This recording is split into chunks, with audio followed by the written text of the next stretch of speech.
Hello, I'm Richard Gisbert, and you're watching a special edition of The Listening Post. We're focusing on the Far East this week, three countries in particular: Myanmar, North Korea, and China. All three have seen big developments in the media over the past year. In some cases, the governments have made those changes voluntarily, but not in all. We start in Myanmar. The first real signs of a shift in thinking there came during the campaign for the April 1st parliamentary elections. Not only were local and foreign journalists allowed to cover the story, or at least most of it, but opposition symbol Aung San Suu Kyi's by-election victory was actually announced on state-run television.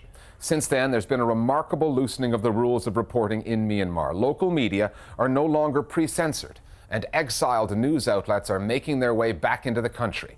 They're going back home.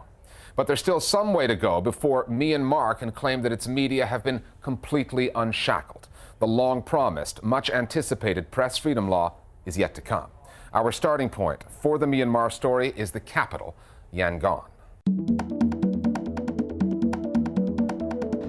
Even the most skeptical journalist in Myanmar, and they have had decades of good reasons to be skeptical, now admits the country's media are experiencing a welcome whirlwind of change.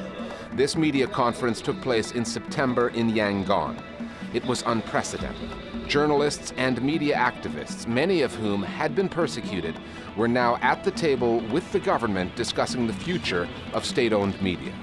I have never imagined, this kind of thing could happen.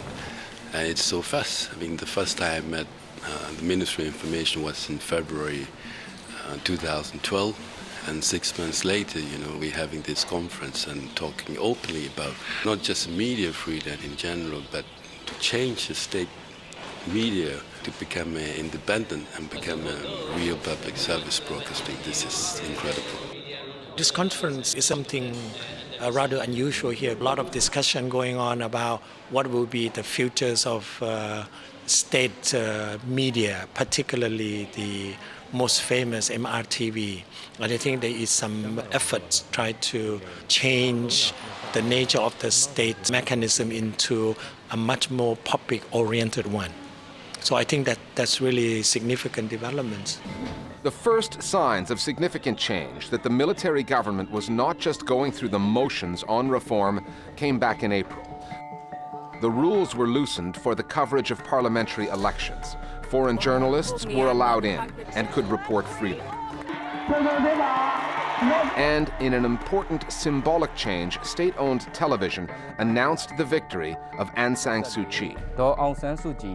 The situation was incomparable to what had happened during elections just 2 years before. Foreign journalists not allowed in the country. In 2010, we had to come in on tourist visas and very much sneak around the city. Eventually, we were chased by undercover police officers around town. 3 years ago, we were working with one UK news team who wanted to do a satellite link up from Burma, and it was a very big deal in how they would get the equipment in there. The BBC's Sue Lloyd-Roberts did enter the country as a tourist. How they would be able to broadcast secretly and get that out, and how they wouldn't be arrested on the way out once it had been broadcast. So it is a pretty amazing turnaround to now be invited by the government here and to, like I say, have freedom. It's a big turnaround. On August 20th, the government announced the abolition of censorship. It did so by decree. 1 week later, it named a new Minister of Information. 4 days after that, it declared that more than 2,000 people and organizations that had been banned from Myanmar were no longer blacklisted. Prominent journalists from the BBC, Al Jazeera, Reuters, and the Associated Press were all allowed back in. And some journalists from Myanmar are going back home. For 20 years, DVB, the Democratic Voice of Burma, was on that blacklist, broadcasting as exiles, beaming news into Myanmar from Norway and Thailand. DVB now says it plans to open bureaus inside Myanmar with the government's blessing. Until January 2012, we had 17 journalists in prison, and they were all released in January in this massive amnesty. And until 2011, the state media was tagging us that we are liar, killer from the airwave, And from that point, it's a big change, of course, and the minister and the government officials, agreed to talk. The change is very dramatic because it's one day everything is under control, and then the next day it all let loose. So it's provide the opportunity to journalists to prove themselves and their professionalism, because they are not used to. They keep always blaming the government for controlling them. Now they let themselves write whatever they think. They have to be really professional. They have to check their sources. They have to be responsible. Otherwise, they could be sued and caught on defamation. Already, some of the papers have faced that kind of lawsuit. In August, 2 newspapers, The Voice and The Envoy, were briefly stopped from publishing by the government. Both papers say they were not given a reason. Both assume it was for their reporting of politics. And the censors, who used to cross out all kinds of news articles, still have some clear red lines. Criticizing the military is one. Reporting on the fighting between Rohingya Muslims and Buddhists in the western part of the country is another. But those kinds of cases are the exception now, where they were once the rule. Journalists don't have to submit every article in advance now, but there's penalties and fines. Their journals can be fined or shut down. Journalists can still be brought in for questioning if they go too far. So it's kind of forcing a cautious sort of self-censorship on the media, where they're not sure where the new boundaries are all the time. So, to avoid a fine, to avoid being closed down for a week or 2 weeks or a month, then they'll err on the side of caution and not push the barriers too hard.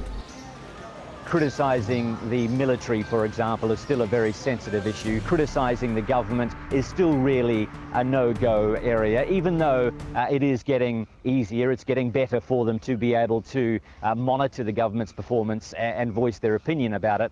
Outright criticism is still a very sensitive area. And for the local media also, reporting on the situation in some of the areas that are controlled by the ethnic minority armies is still, once again, a sensitive area for them. The government could clear up any confusion by passing a comprehensive, unambiguous new media law, something it has promised to do. 6 months ago, the Listening Post spoke to Myanmar's Deputy Minister of Information about the new law. He said this. We have to have the new law before the end of the 2012. So when the new law is enacted, the old will be abolished and there will be no censorship. In September, we spoke with him again at that conference on media reform. He said the writing of the new law was taking time.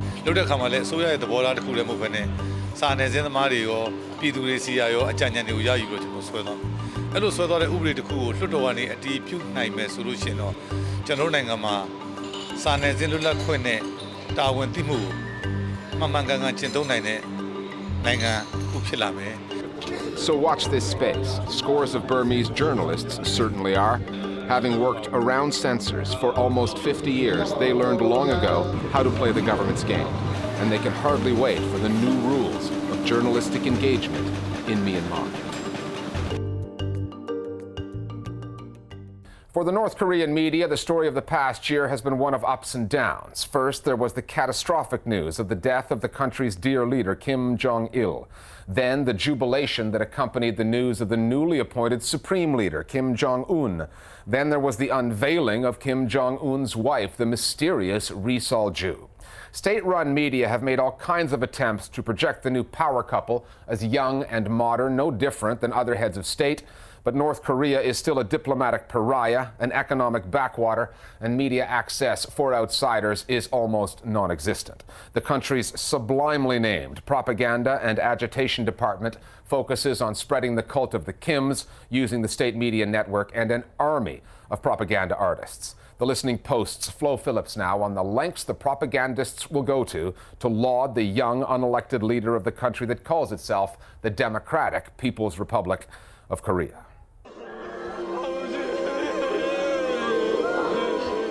News of Kim Jong-il's death last December brought on one of the largest, most visible displays of mourning the world has seen. On North Korean TV, the country's sole broadcaster, the footage of wailing citizens was relentless. Even the news anchor broke down as she announced the passing of the dear leader. 현재 지도의 길에서 극병으로 소거하셨다는 것을. For foreign journalists and professional North Korea watchers, the newsworthy pictures came from the funeral. By taking his position at the front of the procession, Kim Jong-un, the youngest son of the dear leader, was making it official. He was the new Kim in charge. The North Koreans are the most indoctrinated people on earth. Really, from infancy, they're taught to worship the Kim family as if it were a religion. What North Koreans know about Kim Jong-un is limited. All they see is that he is a successor to the great leader Kim Il-sung. He has the same ideology and features as the leader, and this resemblance could be an advantage. However, North Korea's propaganda chiefs aren't taking any chances. Back in January this year, a two-part documentary was broadcast on NKTV. The young supreme leader had a starring role. Now we see Kim Jong-un at a meeting, clapping along with the people. Here he is in the countryside, getting cheered. Here he is at a unit being wildly cheered by, it looked like Air Force people. Since the death of Kim Jong-il, North Korea has broadcast many shows for Kim Jong-un, of Kim Jong-un and by Kim Jong-un. Some of the footage was filmed in 2009 and even in 2008. It's clear that North Korea was well prepared with material on the younger Kim. There he is. Is that actually him in the cockpit? I don't think he knows how to fly that plane. I'm not sure, by the way, how well he knows how to ride horses either. Television has been the main source of what passes for news about the supreme leader.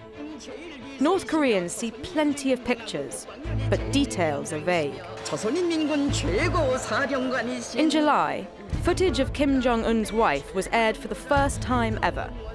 Audiences were told her name was Ri Sol-ju, but little else. The Korean rumor mill has it that the couple have been married since 2009 and already have a daughter.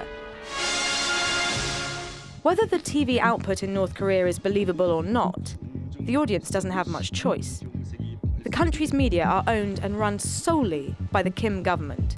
And instead of the internet, North Koreans have a national intranet, a closed system of servers that holds all the information the government approves for dissemination.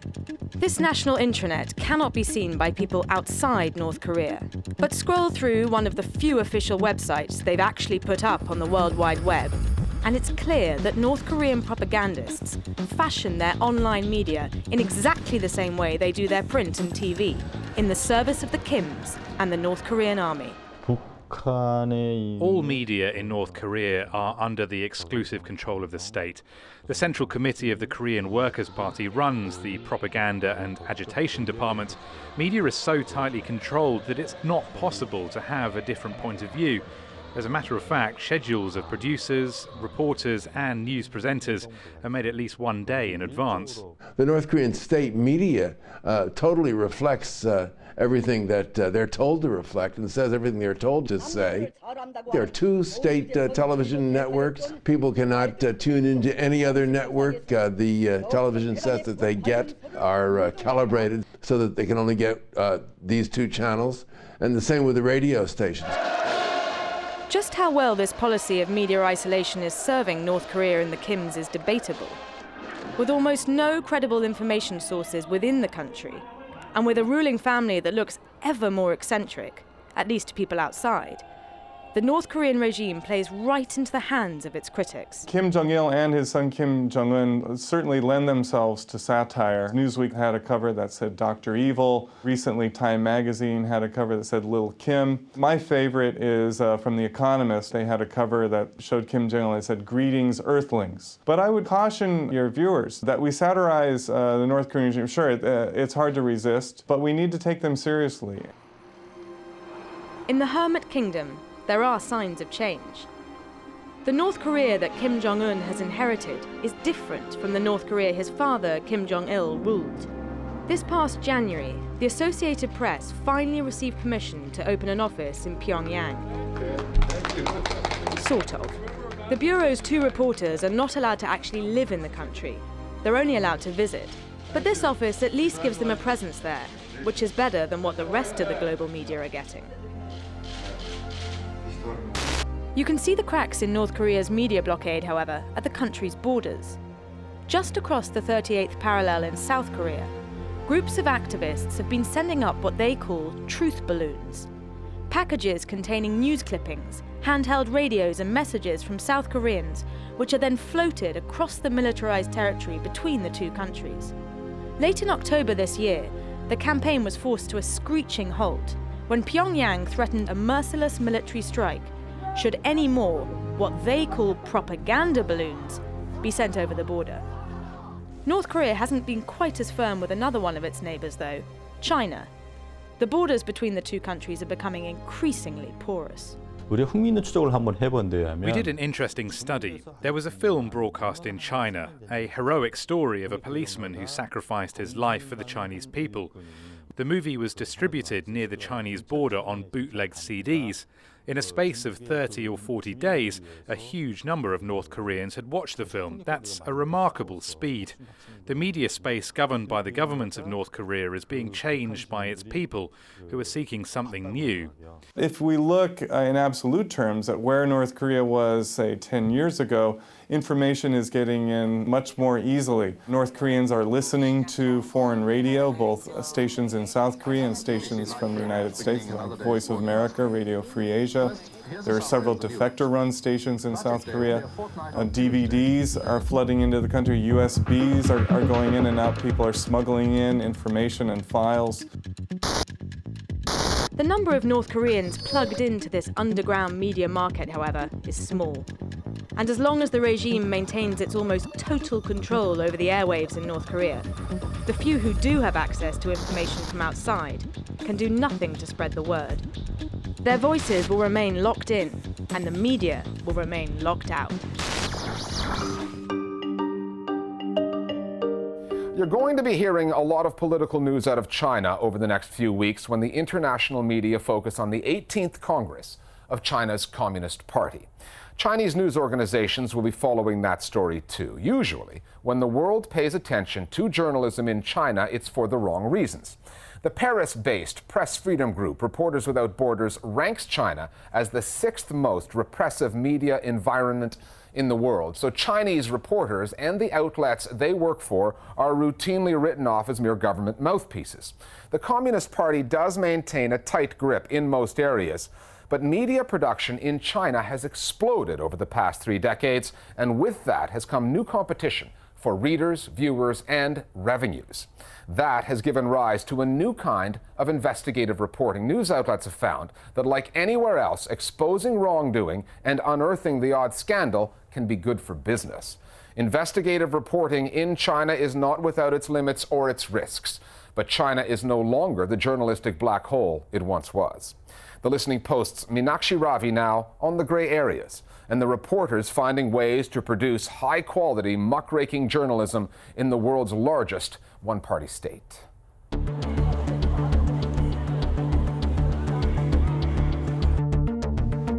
In China, Beijing is the center for politics. In Shanghai, it's all about business. But if it's journalism you're after, Guangzhou is the place you want to be. The city is the capital of the province of Guangdong, and it's at the center of an ongoing experiment in investigative reporting. In 2008, an earthquake devastated Sichuan province. Reporters thronged the quake zone, but not only were they held back, some of them had their equipment confiscated. They're trying to take the camera off of us right now. However, investigative reporters, many of them from Guangzhou, broke news with stories of cheap construction, collapsed schools, and lives needlessly lost. Guangzhou is quite a long way from Beijing, both geographically and politically. So there's a much more relaxed political atmosphere in the city. The party secretaries in Guangdong tend to be willing to turn the other way and allow more bold reporting or news organizations to thrive. In China, the best-selling newspaper is still the one published by the official state news agency, Xinhua. But publications from Guangdong are making their mark. Titles like Time Weekly, Southern Weekend, and Southern Metropolis Daily, which launched in 1997 and has been leading the investigative push. The Southern Metropolis Daily did a lot of investigative reporting for the public, especially for the ordinary people whose rights were affected and hurted by the officials. The paper's big story came in 2003 when it probed the case of Sun Jigang, a migrant worker in Guangzhou who was beaten to death in a state detention camp.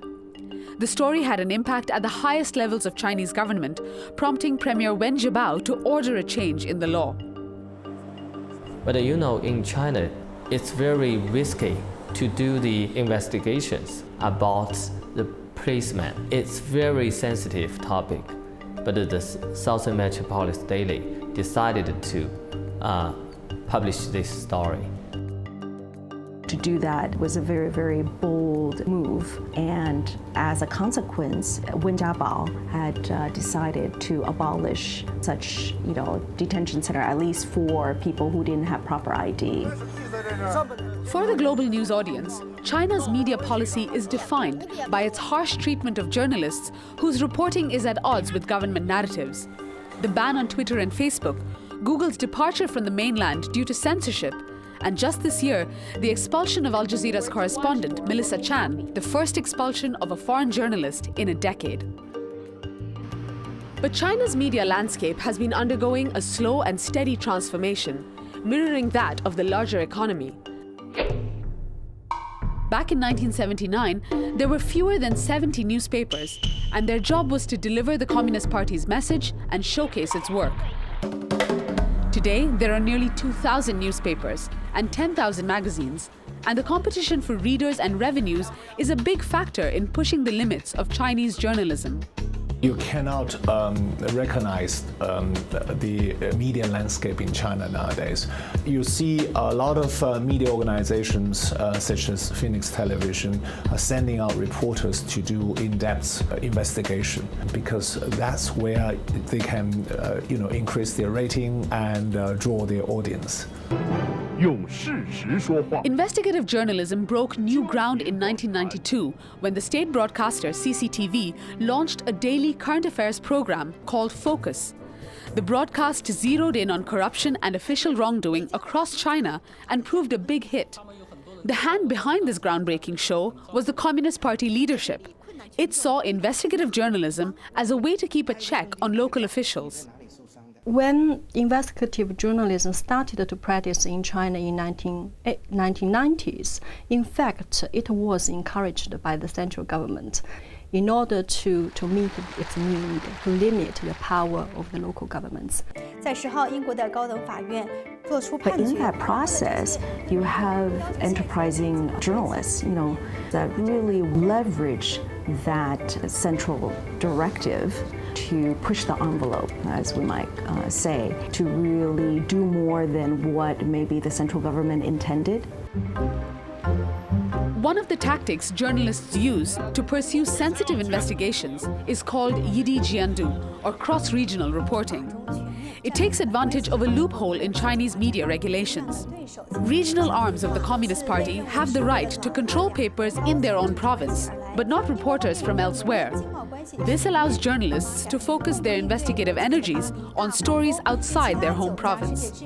Propaganda department has no right, no power to control media from outside of town. So that makes cross-regional reporting possible. And that has created a huge space for investigative journalism. And so what they do is they fly in to a place, they try to go in as quietly as possible, try to write up their story as fast as they can before any kind of ban or political pressure comes up, and then fly back home. There are still, however, clear red lines for journalists, and most of them run through Beijing, straight to the doorstep of the central government. They tolerate investigative journalism as long as it stays within certain limits. So there's a pragmatic acceptance on behalf of the Chinese authorities that if you've got journalists who know what the rules are and editors who know what the rules are, they feel that there's a system that they can work with. But journalists also understand that if they step outside those limits, then they may lose their jobs, and eventually newspapers could lose their license. It's a test-error process, and you try to push the envelope, but you know there is a glass ceiling there. So there is a fine line you have to tread very carefully. And that line is blurry, which means the boundaries are unclear. Remember that story about the migrant worker dying in a detention center?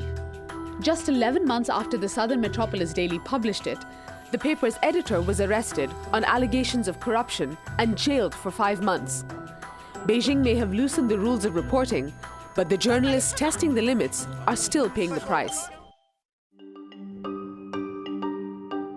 You've been watching a special edition of The Listening Post on the media in the Far East. Next week, it's back to our usual format. We'll be casting our eyes to the West when we look at the media side of one of the biggest news stories of the year, the presidential elections in America. We'll see you next time at The Listening Post.